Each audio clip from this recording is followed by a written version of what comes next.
পালা বদলের পর অনেকেই কিন্তু মুখ খুলছেন, আর এবার তৃণমূল নেতা দলের মুখপাত্র কুণাল ঘোষ তিনি মুখ খুলছেন এবং মুখ খুলে তিনি স্বজন পোষণের অভিযোগ করছেন। দলের একাংশের বিরুদ্ধে তার অভিযোগ, তিনি সজল ঘোষ এবং তাপস রায়ের এই দল বদল নিয়ে দলের একাংশের দিকেই কিন্তু আঙুল তুলেছেন।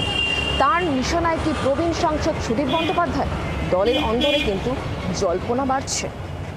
আমি কুণাল কুমার ঘোষ পশ্চিমবঙ্গ বিধানসভায় সদস্য নির্বাচিত হইয়া ঈশ্বরের নামে শপথ করিতেছি, সত্য নিষ্ঠার সহিত প্রতিজ্ঞা করিতেছি যে বিধি দ্বারা স্থাপিত ভারতের সংবিধানের প্রতি আমি অকৃত্রিম নিষ্ঠা ও আনুগত্য পোষণ করিব।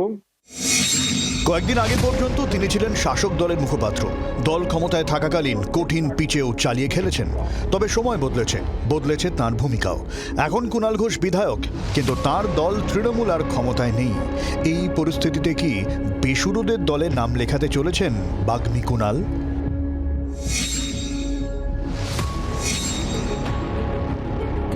বৃহস্পতিবার জনপ্রতিনিধি হিসেবে বিধানসভায় প্রথম পা রাখলেন কুণাল ঘোষ। বিধায়ক হিসেবে শপথ নিলেন।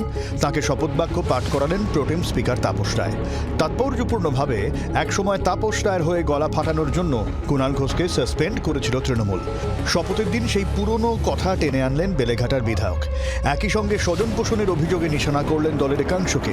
এদিন দীর্ঘ ফেসবুক পোস্টে তিনি লেখেন, বিধানসভায় বিধায়ক হিসেবে শপথ। ধন্যবাদ মাননীয় দলনেত্রী মমতা বন্দ্যোপাধ্যায় এবং ধন্যবাদ বেলেঘাটা কেন্দ্রের নাগরিকদের। শপথ পাঠ করালেন মাননীয় প্রোটেম স্পিকার তাপস রায়, দীর্ঘদিনের দাদা এবং নেতা।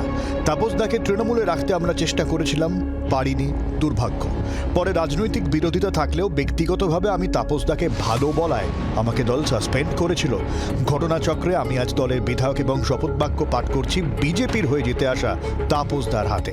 ভাগ্যচক্র। এরপরেই তাপস রায় সজল ঘোষদের দলবদলের জন্য তৃণমূলের একাংশকে নিশানা করেন কুণাল। পোস্টে তিনি লেখেন, উত্তর ও মধ্য কলকাতায় তাপসদা সজল ঘোষদের বাধ্য করা হয়েছিল দল ছাড়তে। দুজনকেই রাখার চেষ্টা করে ব্যর্থ হয়েছিলাম। আজ তারা বিধায়ক, আমি তৃণমূলের সৈনিকই আছি, লড়াই চলবে। তবে যার বা যাদের জন্য তাপসদা সজলরা আরও অনেকে দল ছেড়েছেন, দলের ক্ষতি হয়েছে, তারপরেও একই রকম হোয়াটসঅ্যাপ কাঁদুনি পলিটিক্স করে স্বজন পোষণ চলছে, সেটা খুবই আপত্তির এবং উদ্বেগের। কুণালের মন্তব্য নিয়ে সরাসরি কিছু বলতে না চাইলেও এদিন তৃণমূলকে নিশানা করতে ছাড়েননি প্রোটেম স্পিকার তাপস রায়। কাটমানি শব্দটা ব্যবহার করেছিলেন মমতা ব্যানার্জি, কিন্তু কাটমানি শুধুমাত্র ওই নিচের স্তরেই ছিল না, কাটমানি তো উপরের স্তরেও ছিল। উপরের স্তরেও তো কাটমানি দেওয়া নেওয়ার ব্যাপার ছিল। সুতরাং সেই দলের যা হওয়ার একেবারে সেটাই হয়েছে। কয়েকদিন আগেই হোয়াটসঅ্যাপ গ্রুপে দলের কাউন্সিলরদের সঙ্গে কথা কাটাকাটিতে জড়ান উত্তর কলকাতার তৃণমূল সাংসদ সুদীপ বন্দ্যোপাধ্যায়। খেপে গিয়া কাউন্সিলরকে সারমেয় বলেও আক্রমণ করেন সাংসদ, জানিয়ে অস্বস্তিতে রাজ্যের প্রাক্তন শাসক দল। প্রশ্ন উঠছে, মুখ খুলে কি প্রবীণ সাংসদ সুদীপকেই নিশানা করলেন কুণাল? ব্যুরো রিপোর্ট, জি 24 ঘন্টা। বাংলার আওয়াজ, বাঙালির আবেগ, জি 24 ঘন্টা।